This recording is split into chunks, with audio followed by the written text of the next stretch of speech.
Bonjour à tous les aquinautes, je suis ravie de vous retrouver pour ce dernier jour du Silmo 2017. Pour les 50 ans du Mondial de l'Optique, Acuité vous projette dans l'avenir. Et qui de mieux pour parler d'avenir qu'un jeune opticien? Bonjour. Bonjour Leslie. Donc tu es major de promo BLC ISO Paris 2017.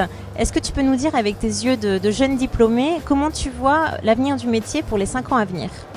Alors avec mes yeux de jeune diplômé, ce que je peux ressentir, c'est que le monde de l'optique n'échappe pas au monde du commerce en général, à savoir qu'il est en train, pour moi, de se scinder en deux, entre les lunettes plus chères, les lunettes créateurs, design d'un côté, et tout le marché mass market de l'autre.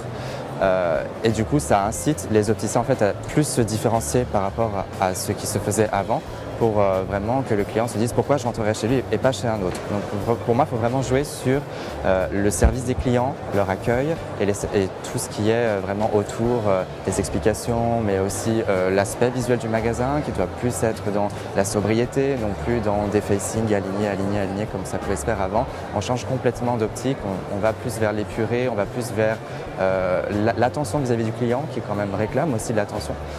Il a envie d'être écouté. Et pour moi, c'est vraiment ça. Le point à appuyer aujourd'hui, c'est le service vis-à-vis du client. C'est ce que tu as essayé de faire en créant un concept assez surprenant et assez original. Oui, c'était la demande en fait vis-à-vis du jury de créer un concept totalement novateur. Et j'ai voulu non plus seulement passer sur du visagisme, mais à essayer d'allier la personnalité du client avec la monture finale, en essayant d'amorcer un peu sympathiquement la vente, notamment en employant du thé que l'on boit, effectivement. À la fois en fait en découverte client, essayer d'associer un thé, une marque pour amorcer la vente de façon plus ludique. Et après, tout un service est fait dans le magasin autour vraiment de la sensorialité, des sens, etc. pour que le client passe un bon moment. Merci d'avoir répondu à cette question et à notre invitation. Je vous invite dès la semaine prochaine à retrouver l'intégralité de cette interview sur Acuité TV. Restez connectés.